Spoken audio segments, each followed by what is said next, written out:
Myocardial ischemia. Acute myocardial ischemia. For this, we will consider a patient with atherosclerotic narrowing of the coronary vessels. He is comfortable at rest, but on exercise gets anginal pain. What happens is that after exercise, the myocardial demand increases, but sufficient blood cannot reach the myocardium due to partially obstructed coronary arteries. So there is acute myocardial ischemia, seen on the ECG in the form of ST segment depression, which disappears with rest when the demand reduces. This ECG in lead V5 shows a ST depression of 2 mm during an attack of angina. The same lead in the same patient after a few hours shows isoelectric ST segment. This is the typical change in angina pectoris. There is plain or downward sloping ST segment depression which is temporary. Now compare the effect of myocardial infarction as seen on the right. When a coronary vessel gets blocked causing an infarct, ECG shows ST segment elevation in the leads facing the infarcted area. While in acute myocardial ischemia, as seen on the left, ECG shows a temporary ST segment depression. Acute myocardial ischemia is also seen during stress test or exercise test. In a positive stress test, there will be a depression of ST segments in the leads facing the ischemic area. The changes are most prominently seen in V5 and V6. In this ECG, the ST segment shows a horizontal and downward sloping depression of 1 mm after exercise. This is a positive sign of myocardial ischemia. The criteria for diagnosing myocardial ischemia are: number 1, the J point should be depressed by at least 1 mm, and number 2, the depressed ST segment should be horizontal or downward sloping but not upward sloping. Only if the J point depression is more than 2 mm, then upward sloping ST segment may be considered as pathological. Just as in myocardial infarction, if these changes are seen in leads 1 AVL V4 to V6, it indicates ischemia of the anterior wall of left ventricle. And if these changes are seen in leads 2, 3 AVF, it indicates ischemia of inferior wall.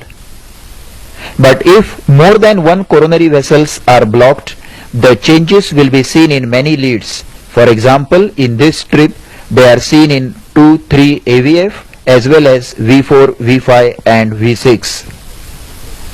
The ischemic changes are never seen in leads V1 and V2.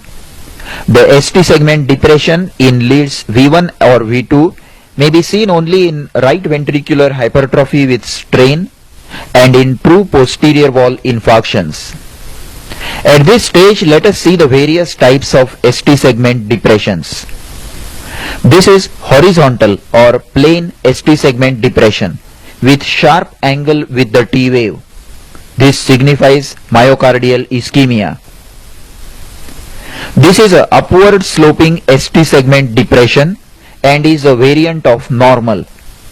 It is significant only if the J point is depressed by 2 mm or more. This is called horizontality of ST segment, where the ST segment remains absolutely horizontal and isoelectric and makes a sharp angle with the T wave. This is an early manifestation of ischemia. This is a downward sloping ST segment which indicates severe ischemia, but it is also seen in digitalis toxicity. This is a sagging concave upwards ST segment, also suggestive of ischemia. Non-acute myocardial ischemia. Note the slight ST depression and symmetrical T wave inversion in lead V5 of this ECG. In acute ischemia, we saw that the patient with narrowed coronary arteries shows ST segment depression during stress test and during anginal attack. But if the ECG is taken at rest when there are no symptoms, what will we see? In many of the patients, there will be no change at all. That is, the ECG of a patient with partially obstructed coronary arteries may be perfectly normal. But in others, some ischemic changes will be present. The commonest change is slight ST segment depression and inversion or flattening of the T waves in leads V5 and V6, just like the strain pattern in left ventricular hypertrophy. So if the leads V5 and V6 show ST segment depression and flat or inverted T waves in a patient without left ventricular hypertrophy, myocardial ischemia should be suspected. The second change that may be seen is inversion of T waves in anterior or posterior limb leads. Note the T wave inversions in leads 2, 3 and AVF. In the absence of chest pain or infarct, T wave inversion suggests myocardial ischemia and their location suggests the area of ischemia. So this ECG suggests ischemia of the inferior wall, that is, narrowing of posterior descending branch of right coronary artery. So to summarize, non-acute ischemia may be diagnosed from ST segment depression in leads V5 and V6 with flattening or inversion of T waves and T wave inversion in limb leads. Arrhythmias. Arrhythmia is a disturbance in the rhythmic contractions of the atria and ventricles due to disorders in impulse production or impulse conduction. The disorders in impulse production may result in arrhythmias like premature beats, non-sinus rhythms, tachycardias, bradycardias, fibrillation and flutter. Disorders in impulse conduction may result in partial or complete heart block or AV block, right and left bundle branch blocks, WPW syndrome and sinus pause with escape beats. Now we shall study these arrhythmias in details one by one.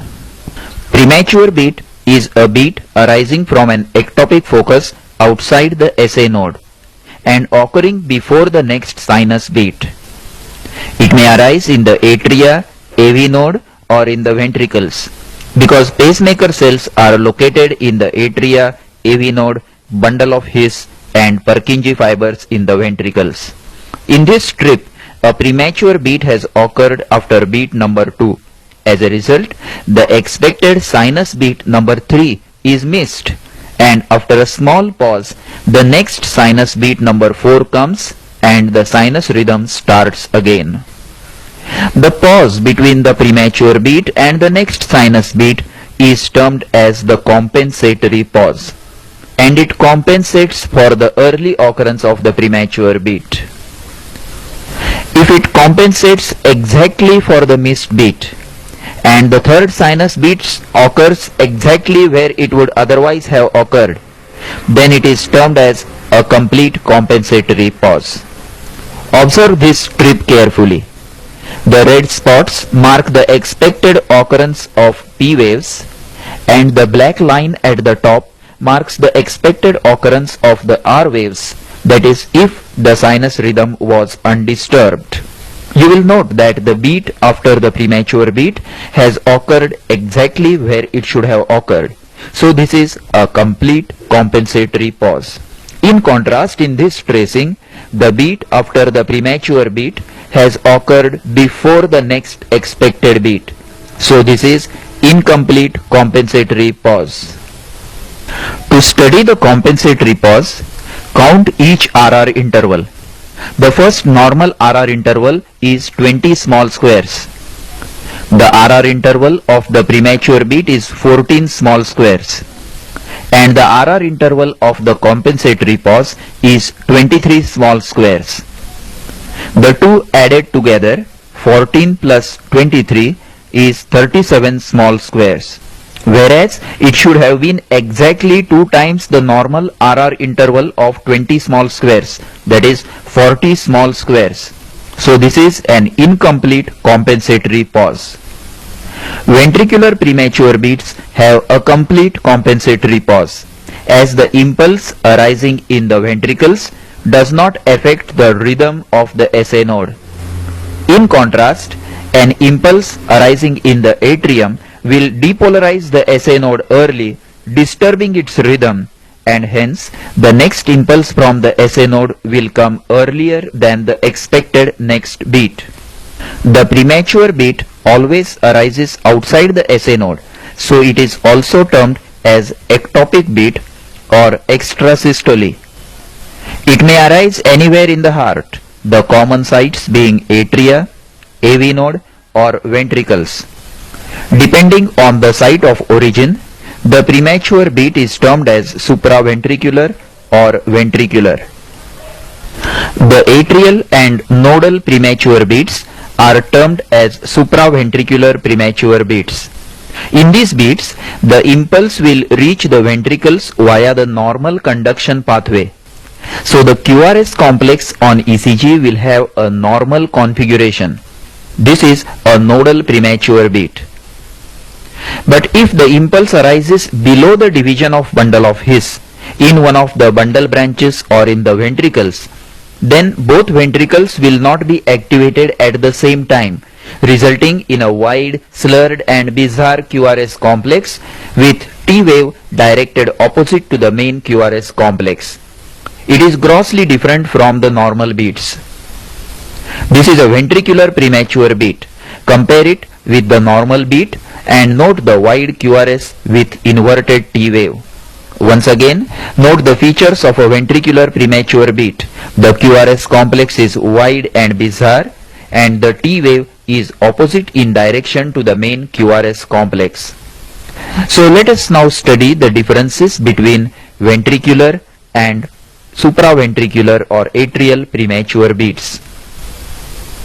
Number 1, the atrial premature beat has normal QRS configuration, while ventricular premature beats have a wide and bizarre QRS complex. Number 2, the atrial premature beats have incomplete compensatory pause, whereas ventricular premature beats have a complete compensatory pause. Number 3, ventricular premature beats have no P wave. A preceding P wave is seen only in supraventricular premature beats, though it may not always be visible. It may be merged with the previous T wave.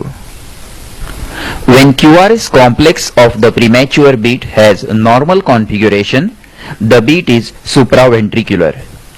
Its site of origin can be determined by studying the P wave. In this premature beat, the P wave is similar but slightly different from the other sinus beats. So this is an atrial premature beat. Note the upright P wave slightly altered in an atrial premature beat. The PR interval is normal. In this ECG, the premature beat shows an altered P wave different from the regular sinus P waves. So this is an atrial premature beat. This premature beat has an inverted P wave with a very short PR interval. This is a nodal premature beat. The P wave is inverted as the impulse travels in the reverse direction in the atrium, and the PR interval is short because the nodal delay in conduction is eliminated. Inverted P wave and short PR interval. In this ECG, note the upright P wave of the previous sinus beat and inverted P wave of the premature beat indicating nodal origin. This premature beat has no P wave. This is also a nodal premature beat. If the impulse arises in the lower part of the AV node, the P wave will be delayed and may occur with the QRS complex or even after the QRS complex. In this case, it has occurred with the QRS complex and hence it is not seen or absent. Sinus pause and escape beats. When we studied the premature beats, we saw the sequence of a premature beat followed by a compensatory pause. But if you see the upper strip of this ECG carefully, there is a pause between beats 2 and 3. But the preceding beat number 2 is not premature. That means the SA node itself paused for a while and then started beating again. This condition is termed as a sinus pause. A compensatory pause was preceded by a premature beat, while a sinus pause is preceded by a normal beat. Now measure the RR interval, and it is 30 small squares, that is 1.2 seconds. It has no relation whatsoever to the previous RR intervals. And after the pause, normal sinus rhythm has started again. So this is a sinus pause, a pause following a normal sinus beat. In this tracing, once again we see a pause following a normal beat number 2. Now measure the RR interval, and it is 40 millimeters or 1.6 seconds. If the sinus pause is longer than 1.5 seconds, then it is termed as sinus arrest. This is sinus arrest. When sinus arrest occurs, the SA node may recover and resume the function again, as has occurred in this case after 1.6 seconds. Or if it doesn't, then some lower ectopic focus will fire an impulse and stimulate the heart. It will be worthwhile remembering here that there are several pacemaker cells capable of firing impulses in the atria, AV node, bundle of His, and Purkinje fibers in the ventricles. But SA node is the fastest and most dominant pacemaker, which does not normally allow any other cell to fire the impulses. But when sinus arrest occurs, the lower centers temporarily escape from the depolarizing impulses of the SA node, and one of them fires an impulse till SA node takes over again. So if this beat following the sinus arrest comes from one of the lower pacemakers, it is called as an escape beat, indicating an escape from the inhibition of the SA node. A careful study of the beat after the sinus pause will tell you the origin of the escape beat. This ECG shows a pause with a preceding normal sinus beat and normal T wave. The escape beat shows a slightly altered P wave and normal QRS complex. So this is a sinus arrest with atrial escape beat. Note the slightly altered P wave of the atrial escape beat. This ECG shows a pause with a preceding normal sinus beat and normal T wave. The escape beat shows an inverted P wave very close to the QRS complex, which has normal configuration. So this is a nodal or junctional escape beat. A nodal escape beat may also show absent P wave. It occurs after a pause of 1.2 to 1.6 seconds. This ECG shows a sinus arrest with ventricular escape beat. Note the preceding normal sinus beat and normal T wave. Then note the escape beat, which has no P wave, wide and bizarre QRS complex, and T wave in opposite direction.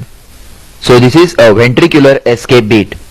A ventricular escape beat occurs after 1.8 to 2.2 seconds.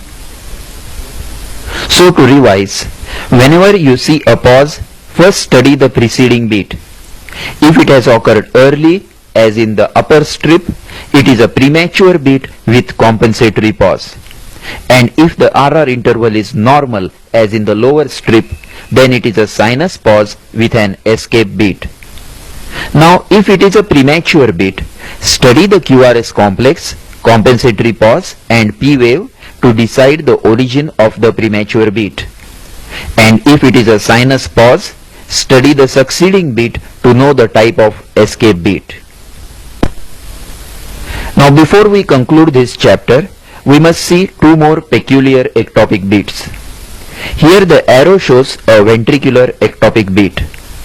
But if you study the normal QRS complex rhythm, it is unaltered. That is, this is an extra beat in addition to the normal sinus rhythm. Till now we saw that the sinus beat following an ectopic or premature beat is missing. But here the ventricular premature beat has occurred so early that it did not affect the AV node, which conducted the normal beat as usual. This is called as an interpolated ventricular premature beat, usually seen with bradycardia.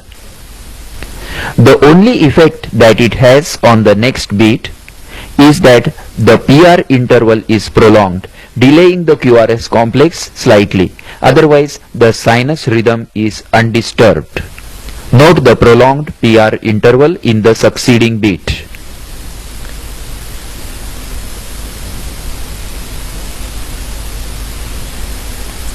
This is another interpolated ventricular premature beat. Note that the sinus rhythm is undisturbed. In a close-up view, note the prolonged PR interval of the succeeding beat. This second tracing shows a pause. The previous beat is not premature and it looks like a sinus pause. But if you observe the previous T wave carefully, it shows a dent caused by P wave.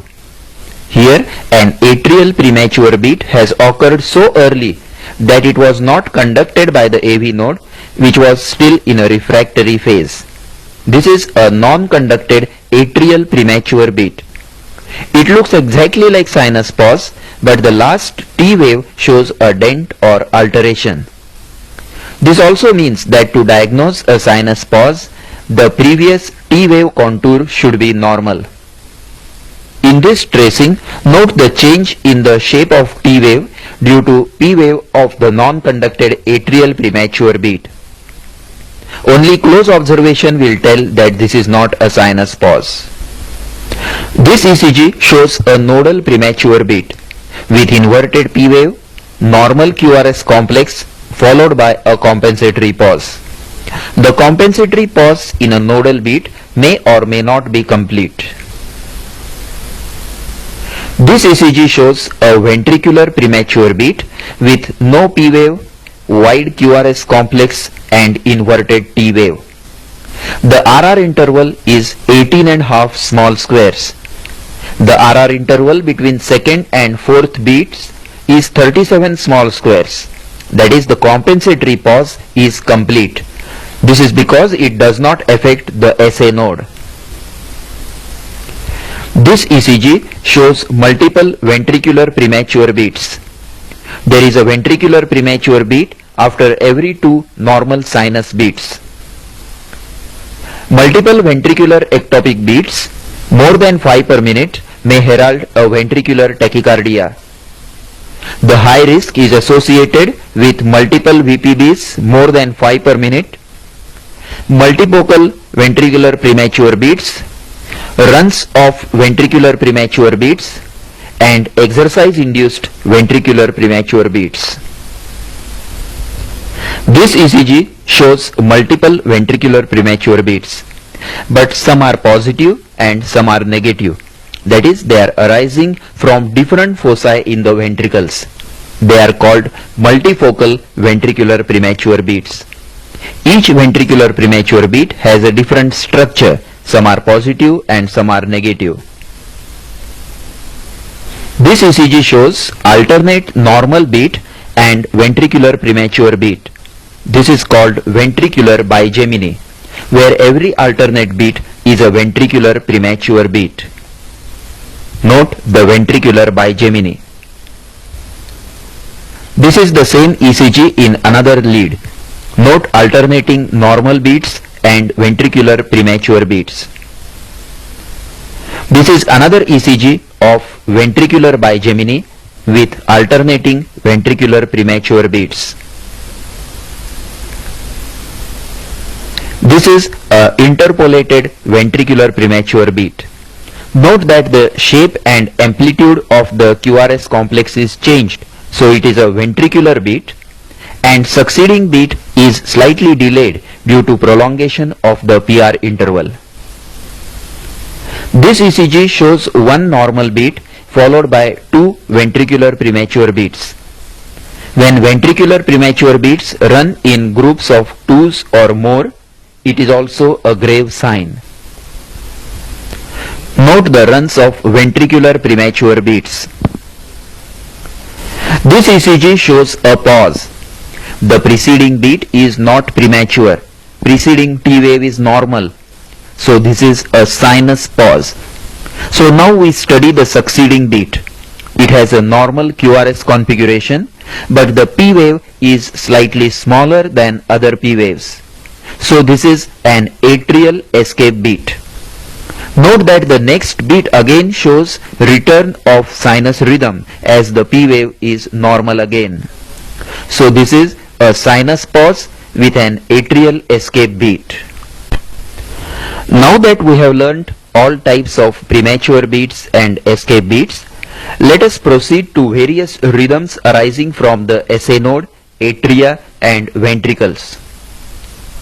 Abnormalities in SA node rhythm may be in the form of sinus arrhythmia, sinus bradycardia and sinus tachycardia.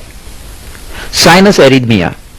Normally, the heart rate increases slightly during inspiration and decreases during expiration. This variation is termed as sinus arrhythmia. Sometimes the variation may be so marked that it may be confused with pathological arrhythmias. In this ECG, which is a continuous strip, the RR interval varies from 16 small squares in expiration to 22 small squares in inspiration. But you will note that all PQRST complexes are normal. Each QRS complex is preceded by a P wave with fixed PR interval. This indicates sinus rhythm. So now we know the features of normal sinus rhythm. Number 1, the P wave morphology should be normal. Number 2, the PR interval should be normal and constant. And number 3, each P wave should be followed by a QRS complex. In such a case, if the heart rate is below 60 per minute, that is RR interval is more than 25 small squares, it is termed as sinus bradycardia. In this ECG, the RR interval is 34 millimeters. So the heart rate is 44 per minute. P wave, PR interval and QRS are normal, indicating sinus rhythm. So this is sinus bradycardia. This is another recording of sinus bradycardia with heart rate of 33 per minute. The RR interval is 45 millimeters. Note the normal P waves and normal PR intervals. Sinus bradycardia is seen in athletes during sleep and with drugs like beta blockers.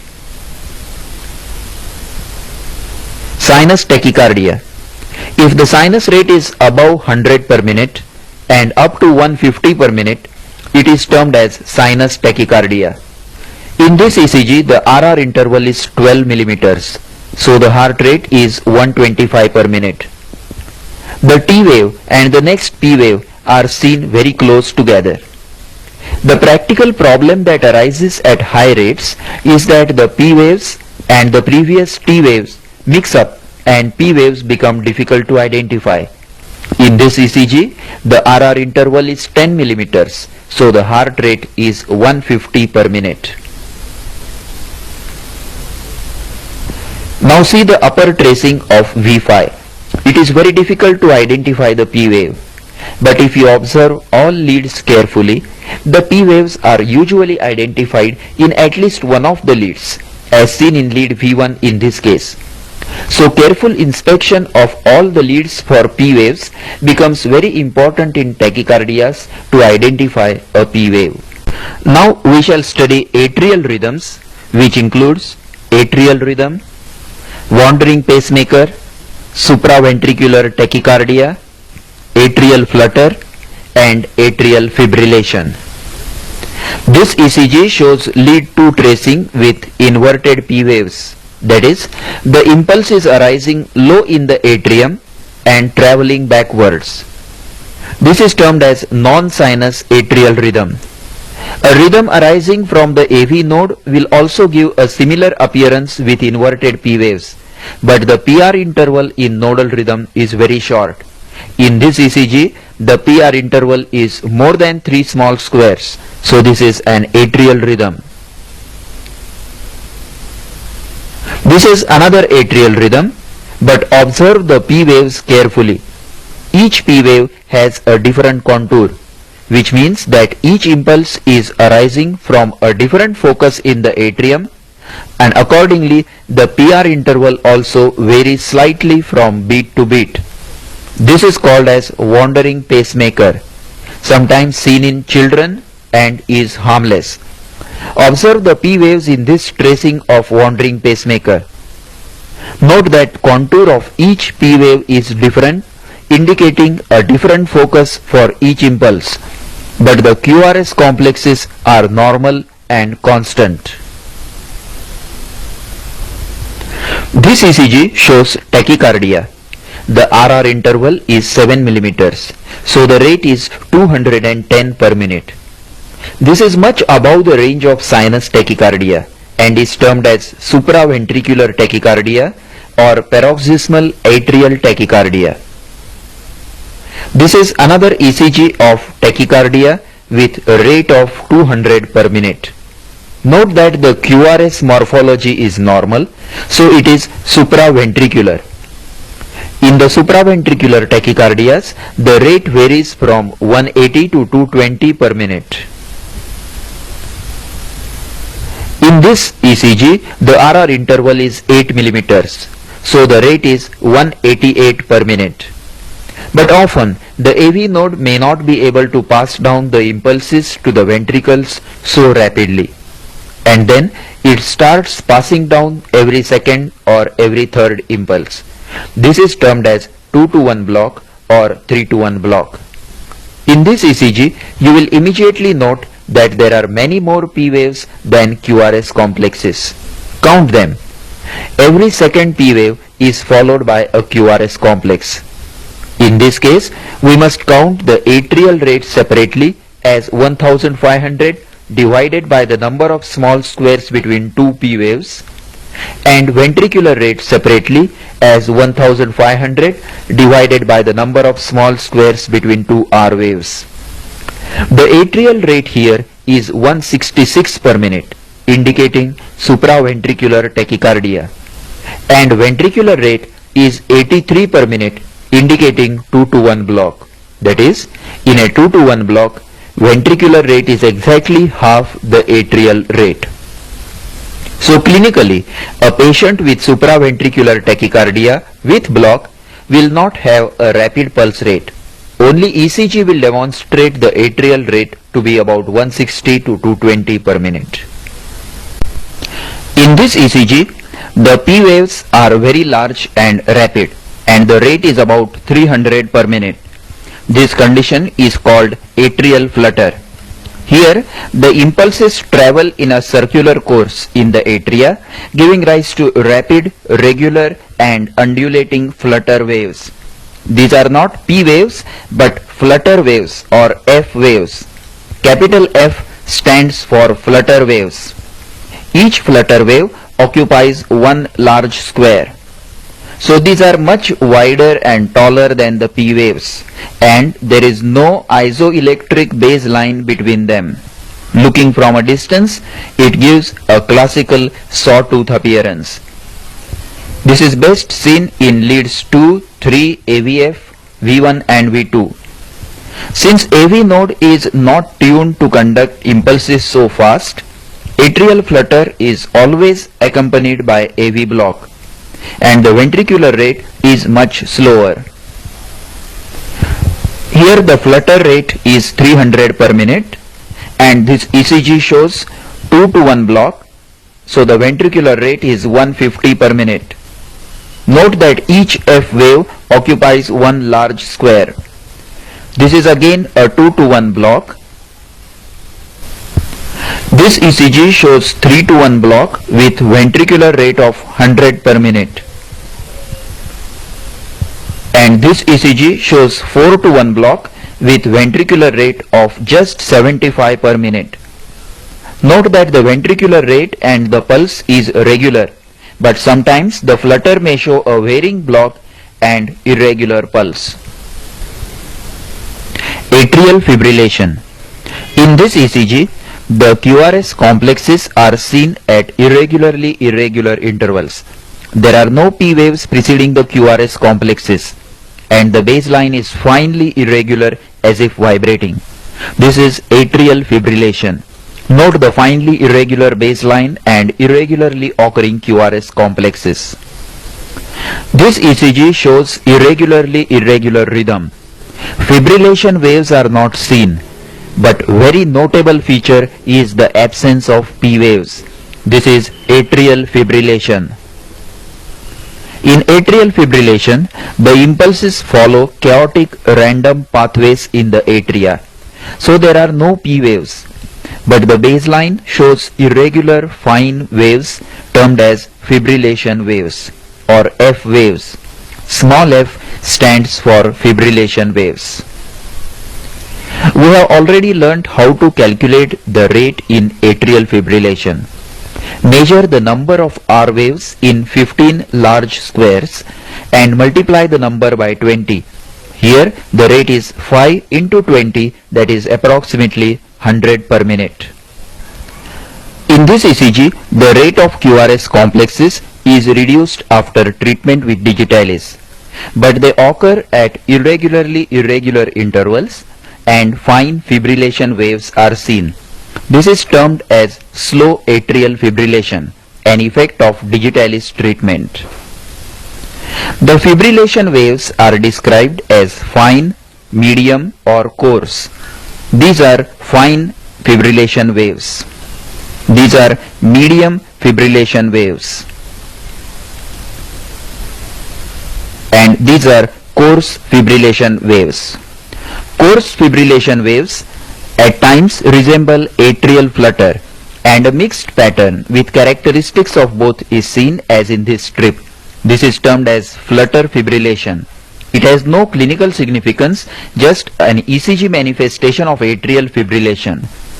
Note that each F wave occupies less than 4 small squares. So the rate is around 400 per minute, which is beyond the range of atrial flutter. So this is not flutter but flutter fibrillation. Nodal rhythm, also termed as junctional rhythm.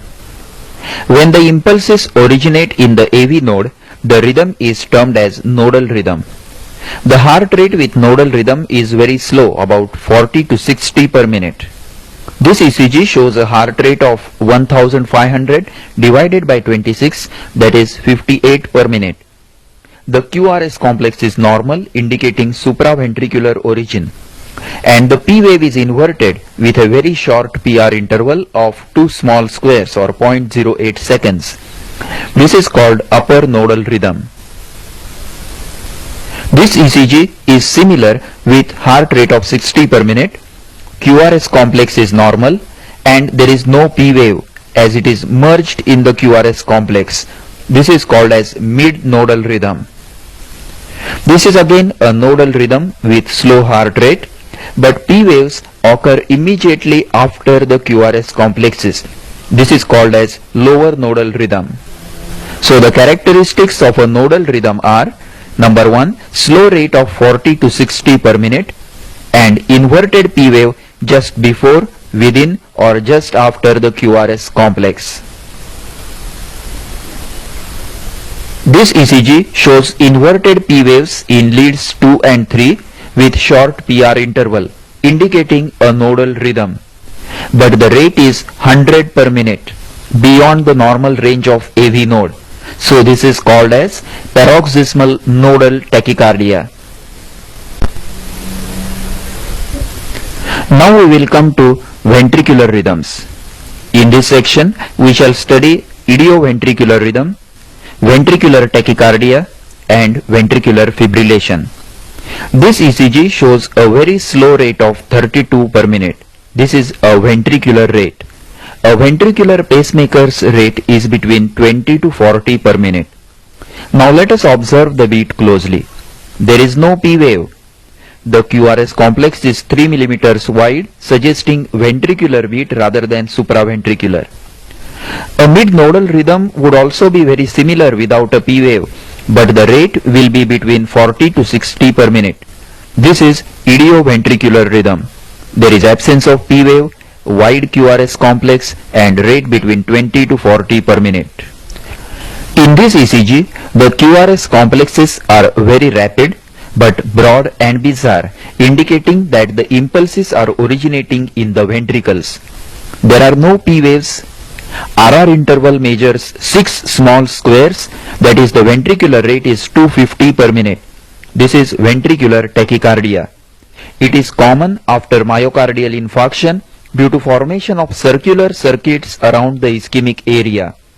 It is very alarming as it will lead to ventricular fibrillation and death.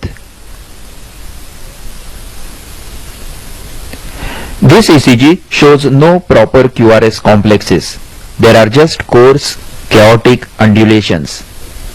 This is ventricular fibrillation. It has to be corrected immediately with DC conversion shock, otherwise death will occur. Note the coarse undulations of ventricular fibrillation. Note the wide QRS complexes occurring very regularly at a rate of 75 per minute. This is a pacemaker rhythm.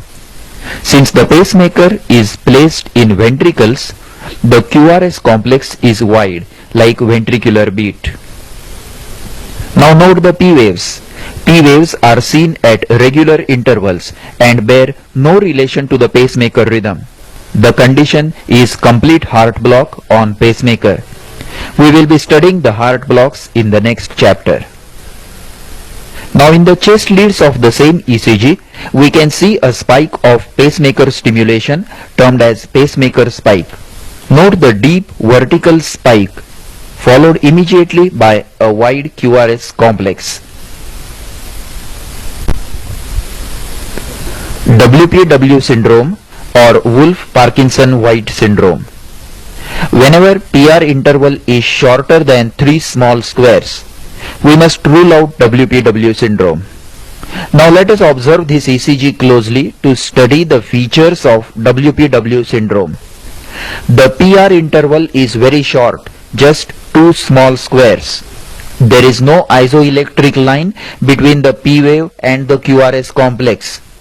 The R wave starts immediately after the P wave and the QRS complexes is wide, almost 3 small squares wide. Now study the QRS complex more carefully. You will notice that only the initial portion is wide and slurred. The downstroke of the R wave and S wave are perfectly normal. The slurred upstroke on the beginning of the R wave is called as delta wave. The delta wave is seen in those leads which show a tall R wave, usually in lead 1 or V6. It is accompanied by an inverted T wave which is opposite in direction of the QRS complex, indicating abnormal ventricular conduction.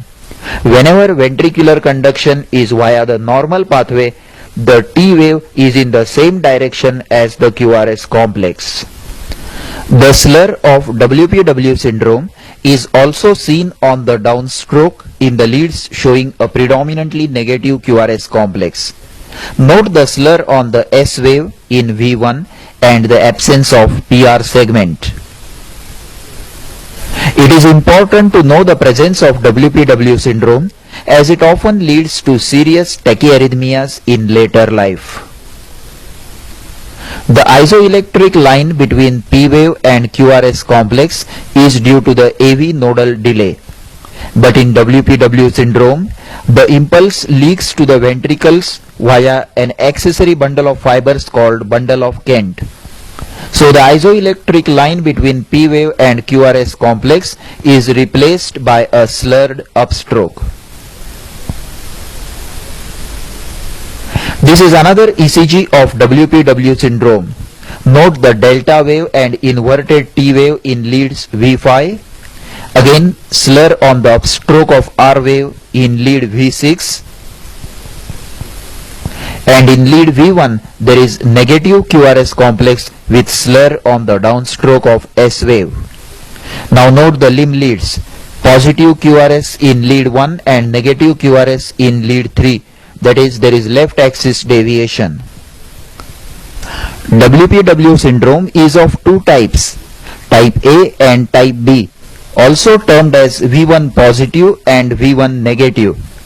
In type A, the accessory fiber of bundles is on the left side. It causes a positive QRS complex in lead V1 and right axis deviation. In type B, the accessory fiber of bundles is on the right side.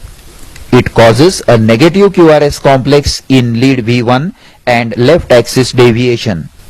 This ECG shows negative QRS in V1 with left axis deviation. So this is WPW syndrome type B. AV block, complete and partial heart blocks. First degree AV block or first degree partial heart block or a block in the AV node. In this ECG, measure the PR interval. It is 6 small squares or 0.24 seconds. Normal range for the PR interval is 3 to 5 small squares. So this ECG shows prolonged PR interval indicating delayed conduction from atria to ventricles. But no beat is dropped. This is termed as first degree AV block or first degree partial heart block. Note again in another bit PR interval of 6 millimeters. And note in the lower strip that every P wave is followed by a QRS complex.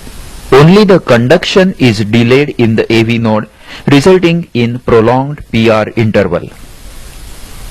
Here is another ECG with a PR interval of 8.5 small squares, that is 0.34 seconds.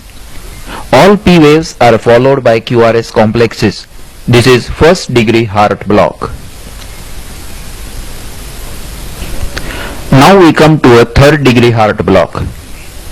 Observe this ECG. You can see P waves at regular intervals at a rate of 100 per minute, and there are QRS complexes also at regular intervals at a rate of 30 per minute. But there is no fixed relationship between the two. That is, the atria are beating to their own sinus rhythm and ventricles are beating to their own ventricular rhythm. Impulses are not going across the AV node to the ventricles. So this is third degree AV block or complete heart block. In this rhythm strip, we see P waves occurring regularly at a faster rate and wide QRS complexes occurring regularly at an independent slow rate. This is total heart block with ventricular rhythm. Note the regularly occurring P waves. This is another ECG of total heart block. Identify the regularly occurring P waves. Wide and slow QRS complexes are obvious.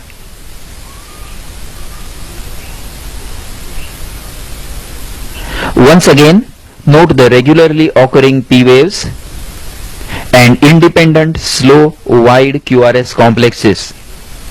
So in total heart block, there is no conduction from atria to ventricles and each beats at its own rhythm. This is another ECG of total heart block. Identify the atrial rhythm and the ventricular rhythm. Second degree heart block. Between first degree heart block, where the AV conduction is merely delayed, to third degree heart block, where there is no conduction at all through the AV node, we have second degree heart block or second degree AV block, where only intermittently a few beats are not conducted across the AV node. On ECG, as we will see in the next three examples, some of the P waves will not be followed by QRS complexes. Now let us see different types of second degree heart block. In this ECG, we see that some intermittent P waves are not conducted. So first we must see whether the PR interval is constant in all the beats or it varies from beat to beat. Here it varies from beat to beat. Now let us observe the pattern more closely. In the first beat, the PR interval is 4 small squares, that is normal. In the second beat, it is 6 small squares. In the third beat, it is 7 small squares. And the fourth P wave is not followed by QRS complex. This phenomenon, where the PR interval gradually increases till a beat is dropped, is termed as Wenckebach phenomenon. Then again, the next beat will show a normal PR interval and the process will continue again. Note this strip. The first PR interval is 6 millimeters, the second PR interval is 8 millimeters, and the third beat is dropped. This is Wenckebach phenomenon. This is because each successive impulse arrives earlier and earlier in the refractory period of the AV node and takes progressively longer time to penetrate the AV node. At last, a beat is dropped and the pause that occurs allows time for the AV node to recover, and the next PR interval is again normal. Watch the close-up view now. The first PR is 4 millimeters, second is 6 millimeters, third is 7 millimeters, fourth beat is dropped. Again the PR interval has returned to 4 millimeters. This is typical Wenckebach phenomenon. Note again beats 1, 2, 3 and 4. 4 millimeters, 6 millimeters, 7 millimeters and a dropped beat. Now we come to another type of second degree heart block, that is Mobius type 2. This ECG shows wide QRS complexes of bundle branch block pattern. They are not ventricular ectopics because each QRS is preceded by a P wave indicating sinus rhythm. But intermittently, a P wave is not followed by QRS complex. So this is second degree AV block. Now measure the PR intervals, especially before and after a pause. They are normal. Second degree AV block with normal PR intervals and wide QRS complexes is termed as Mobius type 2 block. Here the block is below the AV node in the bundle branches. Hence the QRS complexes are wide. And since the AV node is normal, PR intervals are also constant. Only intermittently a few beats are dropped. This is Mobius type 2 AV block. Fixed ratio AV block. The third type of AV block has already been studied by us with supraventricular tachycardias. Here the ventricles respond to every second, third or fourth impulse, giving 2 to 1, 3 to 1 or 4 to 1 AV block. This ECG shows a QRS complex following every second P wave. This is 2 to 1 AV block. This is a fixed ratio AV block. The PR interval is normal and constant. Now we will come back to the ECG of third degree or complete heart block. Here the P waves occur at a rate of 100 per minute and the QRS complexes occur at a rate of 30 per minute, which is a rate of ventricular pacemaker. The QRS complexes are also wide and bizarre, indicating ventricular origin. So this is a total heart block with ventricular rhythm. In contrast, here is another ECG with third degree heart block. The P waves occurring regularly at a rate of about 100 per minute and QRS complexes occurring at a rate of about 47 per minute. Also the QRS structure is normal. This is a nodal rhythm. AV node beats at rates of 40 to 60 per minute. So this is a third degree AV block with nodal rhythm. This means that third degree AV block may have a ventricular rhythm or a nodal rhythm. Note the difference in the QRS structure and difference in QRS rate in ventricular rhythm and nodal rhythm.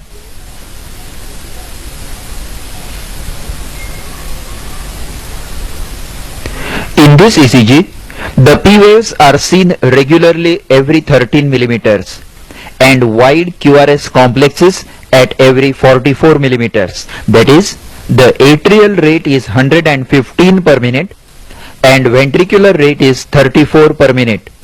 So this is complete or third degree AV block with ventricular rhythm. Note in close-up view the wide QRS complexes and regularly occurring P waves. Compare it with idioventricular rhythm below, where the QRS rate and appearance is similar, but there are no P waves. In total heart block, the SA node is functioning, so P waves are present, but the impulse is not reaching the ventricles across the AV node, so ventricular rhythm has started. While in idioventricular rhythm, the SA node itself is not functioning, that is, there is sinus arrest, so there are no P waves and ventricular rhythm has started as an escape rhythm.